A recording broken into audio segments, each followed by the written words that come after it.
Yes, bete, once again, good morning. So today we are going to start with question number 39, page number 4.108. Okay, let us see what is given here. Calculate NNP at factor cost by income and expenditure method. Yes. Now please read all the values very carefully. This is our first step.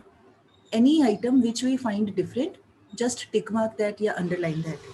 So first mixed income right, gross fixed ये भी ठीक है, private expenditure okay, net export subsidy, government expenditure, rent, indirect tax, interest, change in stock, compensation, profit, consumption of fixed capital okay. Only little bit different item is second one, gross fixed capital formation. इसको हमें थोड़ा सा we need to adjust it, otherwise rest of the values are fine. So let us start. First you write question number लिख के write down income method because both methods are to be applied. तो पहले heading ऐसे ही heading दे दीजिए same he formulas income method. Then in the next line आप लिखिए now national income is denoted by technically by NNP at factor cost. This will be equal to now we always remember कि anything to be started to be calculated with income method तो then we have to make use of this NDP at factor cost. ठीक है, इससे हमें start करना होता है कुछ भी निकालना हो. अब नेशनल इनकम निकालना है तो we just simply we need to add here net factor income from abroad. सिर्फ ये ऐड करेंगे तो we will get this term. फिर नेक्स्ट लाइन में expand this NDP at factor cost. Formula को एक्सपैंड करिए. Now you are well familiar with all these. ये नहीं आएगा यहाँ पे, यहाँ हमारा क्वेश्चन में ये डायरेक्टली दिया हुआ है net factor income from abroad, तो simply we will add here. I just want you to try your hand, otherwise the solution is there. Later on I show you. Videos on कर लो बेटे. तमन्ना, संयम, video on कर लो बेटे. फिर मुझे ना पता चल जाता है कि किसको बच्चे को नहीं समझ आ रहा, तो that will be in your own benefit. It will not make me any difference, आपको ही फर्क पड़ेगा.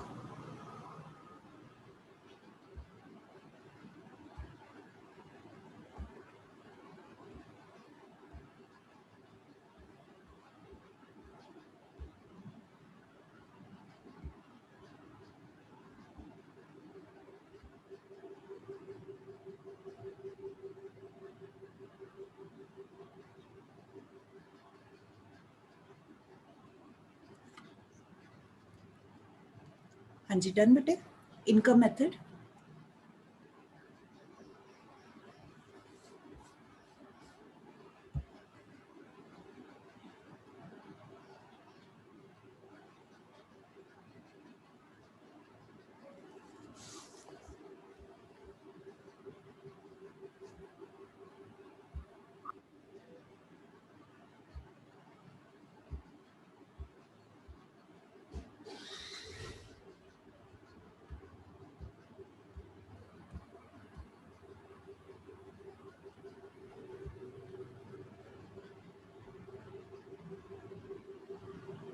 हाँ जी, वंदना, डन बेटे विद इनकम मेथड. मैम अभी थोड़ा सा रहता है. थोड़ा रहता है, ओके. करिए, जल्दी करिए.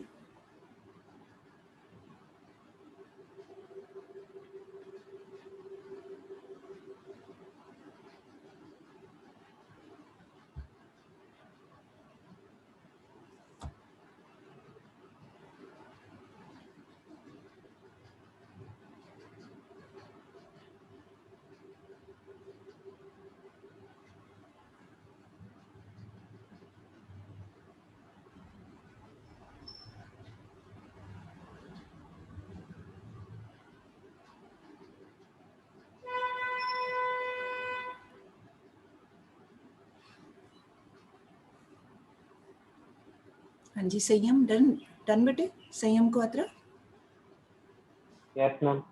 Okay okay. चलिए, if you want to see the solution I can show you. Please don't look at the second method, सिर्फ फर्स्ट पार्ट को चेक कर लीजिए अपना. This is equal to, values check कर लो, 400 प्लस ऑपरेटिंग सरप्लस की values, rent, royalty नहीं है तो 0, इंटरेस्ट एंड देन प्रॉफिट. ठीक है, इधर मैंने लिख दिया ऑपरेटिंग सरप्लस की चारों वैल्यूज़ को ऐड करना, इधर I just substituted the values. उसके बाद मिक्स्ड इनकम, फिर NFIA, ये सारा कुछ करके 1150। Are you getting this? 1150 आ गया? ओके। रुपीज़ साथ में लिख देना, रुपीज़ एंड करोड़। अब मैं जल्दी से फिर पीछे कर लेती हूँ, नहीं तो many of you will see the solution.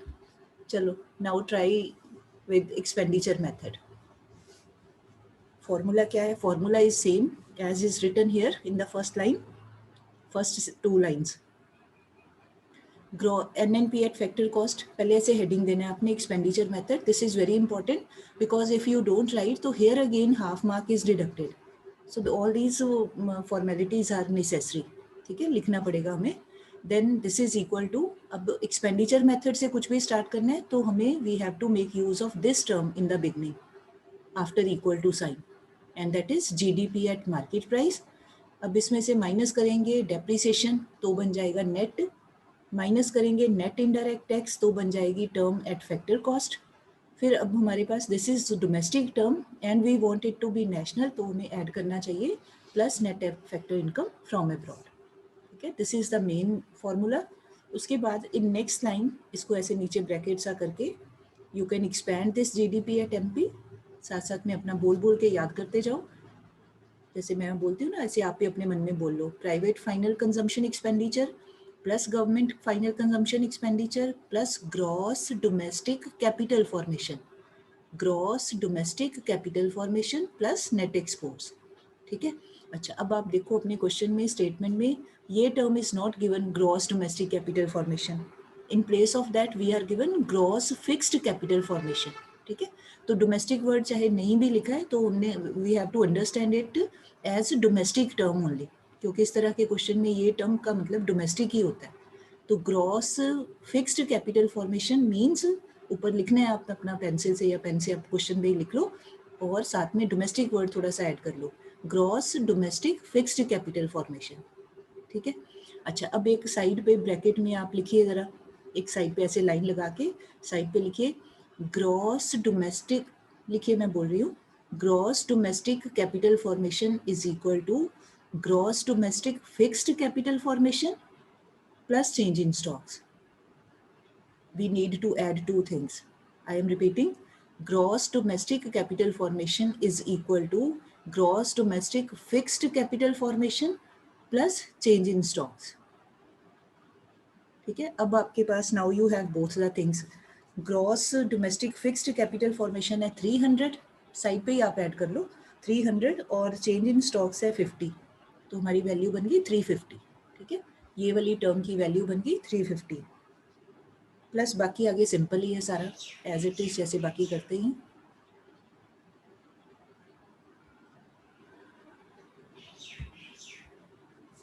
जो बच्चे करते जा रहे हैं कर लेते हैं वो आप चेक कर लो साथ में। ये here I have written gross domestic capital formation is equal to gross fixed capital formation, या डोमेस्टिक वर्ड लगाना है तो भी ठीक है, नहीं भी है तो भी ठीक है, वो अंडरस्टूड है कि ये डोमेस्टिक ही है, प्लस चेंज इन स्टॉक्स। तो ये सारा एक ब्रैकेट में ये हो गया हमारा GDP at MP minus depreciation जो बुक में जिसको लिखा हुआ है कंजम्पशन ऑफ फिक्स्ड कैपिटल और depreciation 50 minus net indirect tax नहीं दिए हुए। ठीक है, तो ब्रैकेट करके अब उसको हमने निकाल लेना है। क्या फॉर्मूला होता है? Indirect tax minus subsidy. मैंने ऐसे नीचे कर दिया, आप साइड पे करना है साइड पे भी कर सकते हो। तो it's value is indirect taxes are 250 minus subsidy की वैल्यू है 50, but please keep it in bracket, और लास्ट में प्लस NFIA दिया हुआ है 50। अब एक बार many values are there, carefully आपने कैलकुलेशन करना है, चेक कर लीजिए।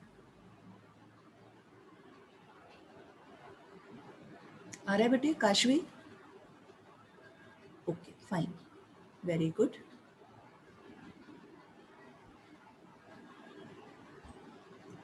हाँ जी माय डियर सिमरनजीत कौर जी, आ रहा है आंसर आपका?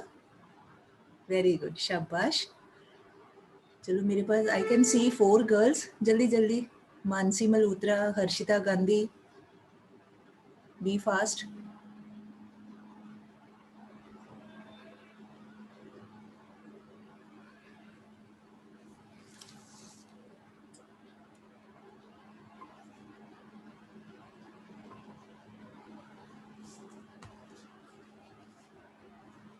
हाँ जी बेटे, हर्षिता गांधी डन हो गया, वेरी गुड, शाबाश। Mansi also, I think she has also completed.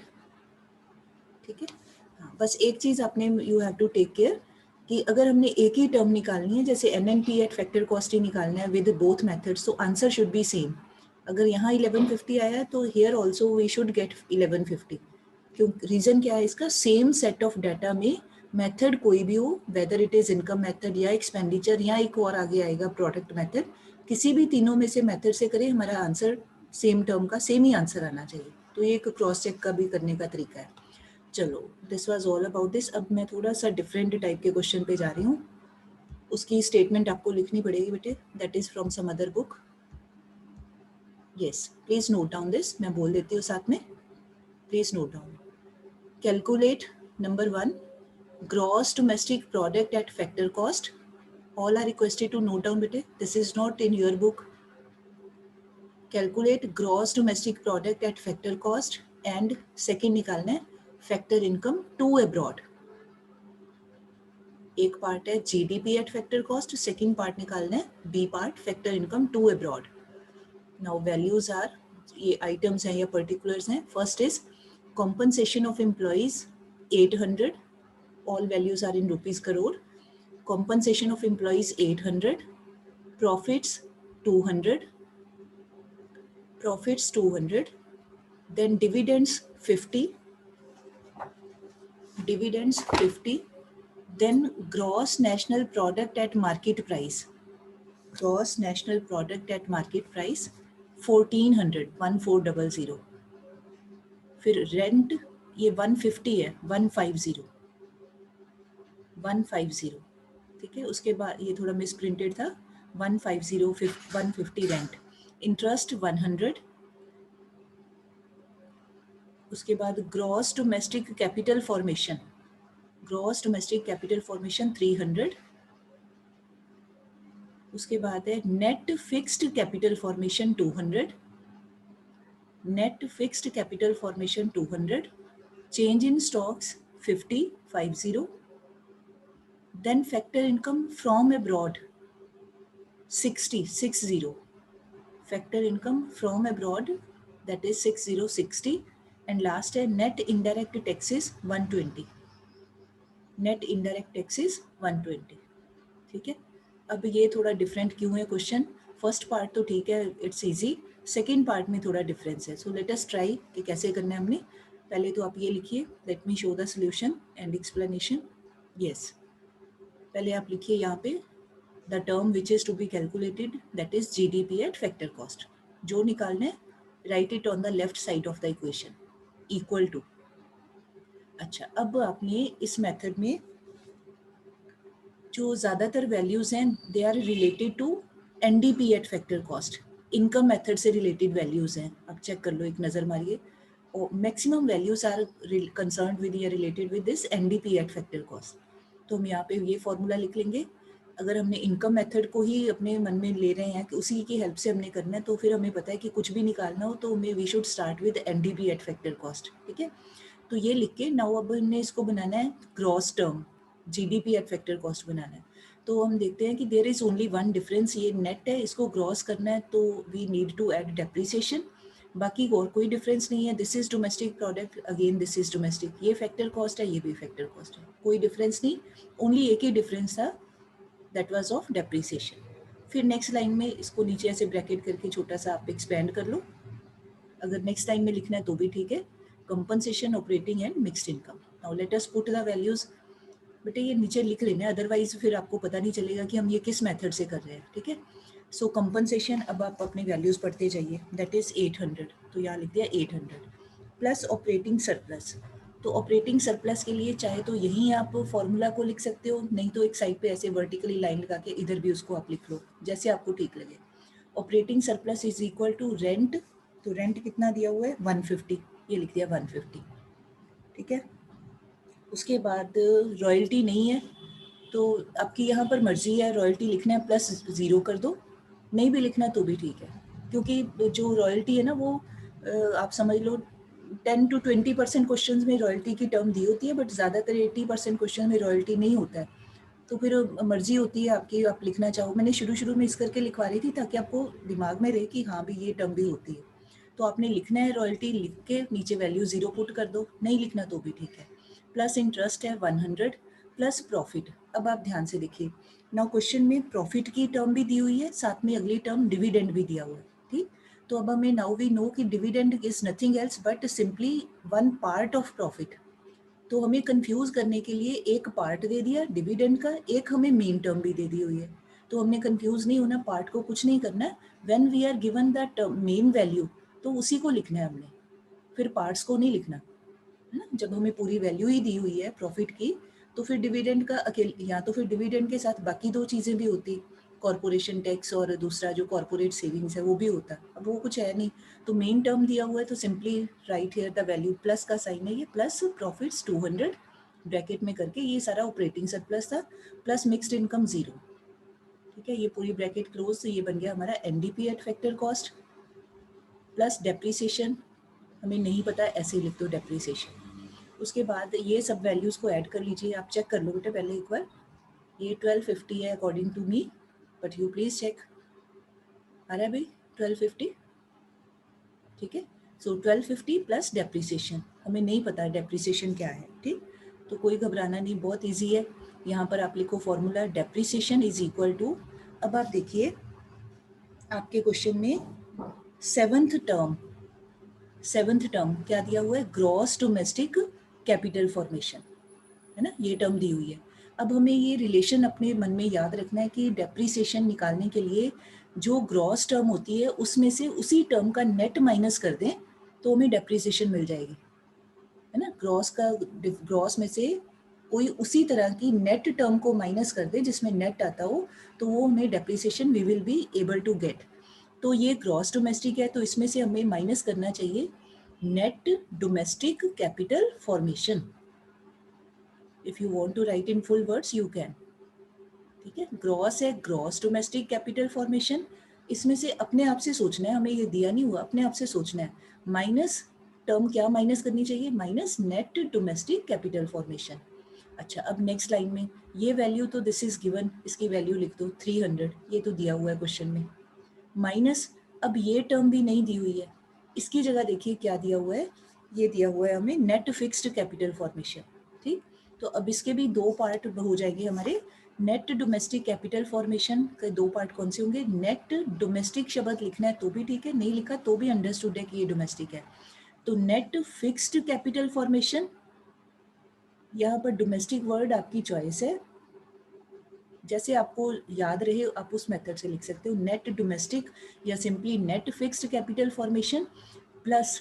तो जब भी ये फिक्स्ड होता है तो प्लस हमें करना पड़ेगा चेंज इन स्टॉक्स, तो प्लस ये डेल्टा का साइन है, पूरा लिख लेना है, plus delta means change in stocks.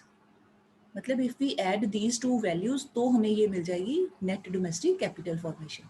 तो now in next line substitute the values, 300 तो दिया ही हुआ है, ऐसे लिखते हैं 300 minus, now we can see from the question net fixed capital formation is given 200 plus change in stocks दिया हुआ है 50, तो ये हो गया 250, तो सीधा सीधा माइनस कर दें 300 माइनस 250, ये आ गया 50। ये इसको सर्कल कर लो, ये हमारी वैल्यू अभी आई है ऑफ डेप्रीसिएशन। अभी क्वेश्चन इज नॉट ओवर, अभी हमने now we have to put this value in here in this. तो ये था हमारा 1250 प्लस ये डेप्रीसिएशन की वैल्यू हुई कैलकुलेट 50, तो ये ऐड करके बन गया 1300।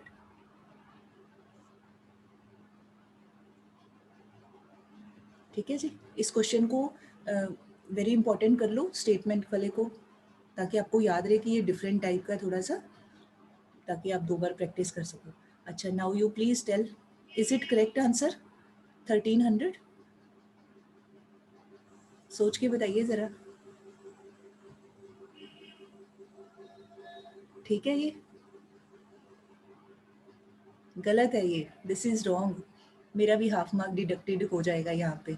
आई forgot to write rupees crore, मैंने भी जल्दी में किया है तो I forgot to write here, आप लिखिए, है ना, ये नहीं ना लिखा हुआ है तो हाफ मार्क कटेगा यहाँ पे। साथ में यहाँ लिखिए रुपीज़, यहाँ लिखिए करोड़, अब कंप्लीट होगा रुपीज़ करोड़ के साथ, ठीक। चलो नाउ सेकंड पार्ट, ये हो गया था हमारा first part, now second part निकालना है फैक्टर इनकम टू अब्रॉड, ये क्वेश्चन मार्क लगा लिया, अभी ये निकालें। अब हमने बिल्कुल आराम से चलना है। अब फैक्टर इनकम टू अब्रॉड आप याद करिए कि what is the main term जिसमें हमें ये टर्म आती है। तो नाउ वी नो, तो हमारी टर्म होती है net factor income from abroad, जो सिंपल फॉर्मूला है। Net factor income from abroad is equal to, आप प्लीज पूरा लिखिए, मैं बोलती हूँ। इसका फॉर्मूला है net factor income from abroad minus, sorry net factor income नहीं, नेट नहीं, factor income from abroad minus factor income paid to abroad. I am speaking this formula. NFIA is equal to factor income from abroad minus factor income paid to abroad. ठीक है. Now put the values which are available, which are given. ये नहीं दिया हुआ है NFIA, check कर लो अपने question में. It's not given, question mark लगा दिया. Is equal to, आगे देखिए, फैक्टर इनकम फ्रॉम अब्रॉड जो आपकी 10th आइटम है, दैट इज गिवन, वैल्यू 60 दिया हुआ है तो वैल्यू पुट कर दिया 60, माइनस माइनस है factor income paid to abroad. अब ये भी चेक करो, दिस इज ऑल्सो मिसिंग, ये नहीं दिया हुआ है क्वेश्चन में, ठीक है, तो क्वेश्चन मार्क। अब हमें पता है कि अगर इक्वेशन में 3 चीज़ें हैं तो 3 में से if we have 2 only then we can find the third one. But यहाँ पे क्या हो रहा है, सरप्राइजिंगली 2 चीज़ों के लिए क्वेश्चन मार्क आ रहा है, तो हम कैसे सॉल्व करें, है ना। दोनों में से पहले एक निकालेंगे, फिर second one can be seen. तो अब हमने क्या करना है, नाउ राइट फॉर्मूला, ये फॉर्मूला आएगा NFIA इज इक्वल टू, अब आप अपने क्वेश्चन में देखो कौन सी मेन टर्म दी हुई है जिसमें नेशनल वाला कॉन्सेप्ट आ रहा है, अपनी स्टेटमेंट में चेक करिए, जिसमें नेशनल टर्म भी आ रही है, that is your fourth term. Question में फोर्थ आइटम देखो, that is given GNP, gross national product at market price. National आ गया ना, हमें मतलब वो वाली टर्म लेके आनी है जो लार्जेस्ट भी है और जिसमें नेशनल भी आ रहा है, क्योंकि तभी हम ये निकाल पाएंगे। तो here we are writing gross national product at market price, यहाँ आके रुक जाओ, ठीक। अब आप देखो, हमें सिर्फ ये टर्म चाहिए, दिस NFIA। अब आपने सोचना है कि इस टर्म में से क्या माइनस करें कि हमें ये NFIA मिल जाए। तो इसका मतलब हमारा बाकी सब कुछ सेम होना चाहिए, सिर्फ ये नेशनल की जगह डोमेस्टिक टर्म आनी चाहिए, बाकी rest everything should be same. तो हमें माइनस करना चाहिए, minus gross domestic product at market price. I am repeating कि कैसे पता चलेगा क्या माइनस करना है, उसके लिए वेरी इजी वे, आपने निकालना है ये NFIA इज इक्वल टू, फिर आपने क्वेश्चन की स्टेटमेंट में देखो कौन सी ऐसी लार्जेस्ट टर्म है जिसमें नेशनल भी आ रहा है, तो इस क्वेश्चन में वो टर्म है gross national product at market price, उसको लिख लिया। अब आपने इसमें से माइनस करना है, सारी की सारी यही टर्म माइनस करनी है, सिर्फ जहाँ ये N है उसकी जगह D आना चाहिए, N मतलब नेशनल है, उसकी जगह डोमेस्टिक टर्म बननी चाहिए हमारी, बाकी सब कुछ सेम होना चाहिए। जैसे ये देखो ग्रॉस है, G है, इधर भी लिख लो G, ये N है नेशनल है, वो नहीं लिखना, अब इधर आप लिख लो D डोमेस्टिक, P मतलब प्रोडक्ट, वो तो ऐसे ही आएगा प्रोडक्ट, नीचे एट मार्केट प्राइस है तो यहाँ भी आप लिख लो एट मार्केट प्राइस। कुछ नहीं करना, सिर्फ एक वर्ड को चेंज करना है, एक टर्म को चेंज करना है। अब आप देखो, नाउ इसकी वैल्यू इज गिवन 1400, ये लिख दिया 1400 माइनस, अब आप देखिए ये टर्म नहीं दी हुई हमें डायरेक्टली जी, आप क्वेश्चन चेक करो, no where it is given GDP at MP, नहीं दिया हुआ, ठीक, कोई बात नहीं, नहीं दिया तो इट्स ओके। अब आप देखो ऊपर वाली टर्म में आपने क्या निकाला था, यहाँ पर हमने निकाला था we got this GDP at factor cost, ठीक है, GDP एट फैक्टर कॉस्ट निकाला था, तो ठीक है, हम यहाँ पे उसी की हेल्प से इस टर्म को डिवेलप कर लेंगे। मतलब कोई भी टर्म किसी की भी हेल्प से एक्सपेंड की जा सकती है, ये आपको याद है जब एग्रीगेट्स किए थे तो at that time I told किसी भी टर्म से किसी भी दूसरी टर्म को बनाया जा सकता है। तो अगर we are using this term GDP at factor cost, तो अब आप देखो क्या करें कि हमारी ये टर्म बन जाए। तो लेट अस सी, ये GDP है, ये भी GDP है, ओनली डिफरेंस यहाँ पर है ये मार्केट प्राइस है और हमारे पास है ये, हम जो ये वाली यूज़ कर रहे हैं दिस इज एट, ये फैक्टर कॉस्ट है। तो इसका मतलब सिर्फ ये फैक्टर कॉस्ट को सेट करना है हमने, बाकी एवरीथिंग इज ओके। तो for that we need to add net indirect tax. अगर हम ये NIT ऐड कर देंगे इस टर्म में तो हमारी ये टर्म बन जाएगी GDP एट MP। तो इसको आप ब्रैकेट में कर दीजिए, ठीक है। उसके बाद let us come again to the next line. तो ये तो दिया ही हुआ है, ये ऐसे ही चल रहा है 1400 माइनस अब आप वैल्यू पुट करो। Now GDP at factor cost ऊपर निकाला था हमने 1300, तो यहाँ लिख दिया 1300 प्लस एनआईटी।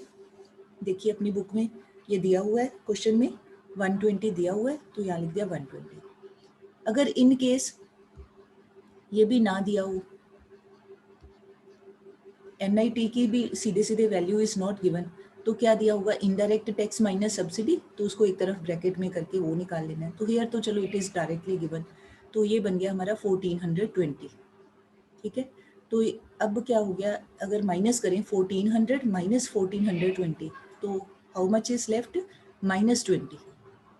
माइनस के साइन को इग्नोर नहीं करना है, ये बड़ी वैल्यू है ना, तो इसका माइनस का साइन आएगा, ब्रैकेट है, तो ये -20 बच गया, कोई बात नहीं।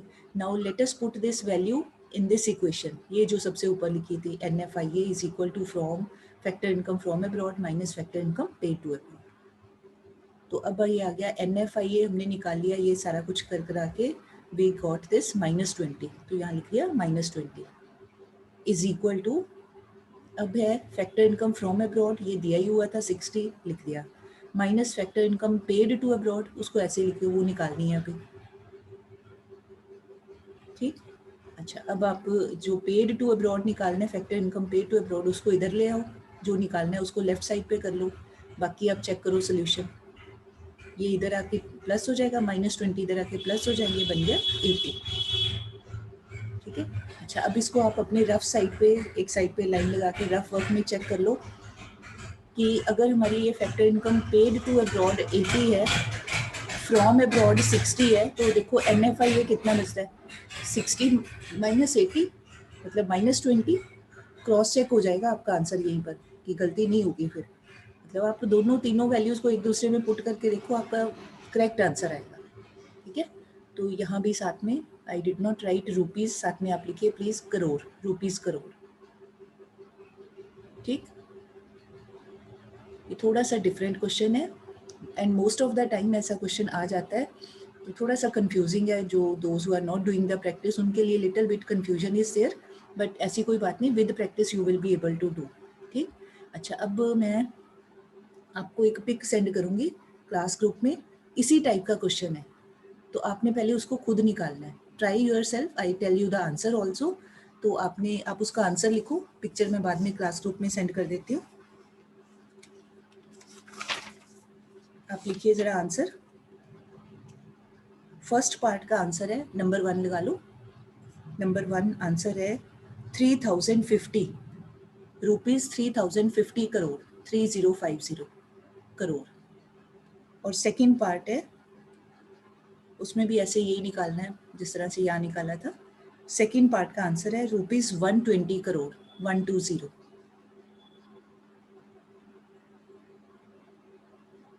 ठीक है जी, सो ये क्वेश्चन आपने, मैं पिक सेंड करूँगी, आपने उसको करके देखना है, ये उसका आंसर है। ठीक, क्योंकि अभी स्टार्ट किया ना, तो टाइम इज़ लेस, तो पूरा नहीं हो पाएगा, सो अभी हम कुछ और एक आधा कोई और क्वेश्चन कर लेते हैं। ये वाला क्वेश्चन है, बाद में मैं इसको भेज दूंगी आपको।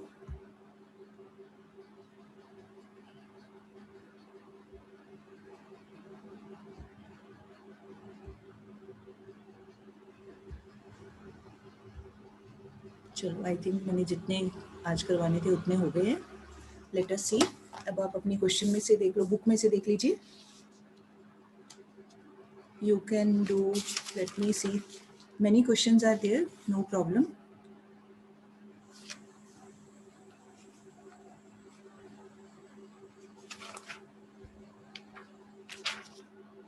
You can do 42nd question, 42nd question from your book, page number 4.109। ऐसी टाइप का हम पहले भी कर चुके हैं क्वेश्चन। 42nd,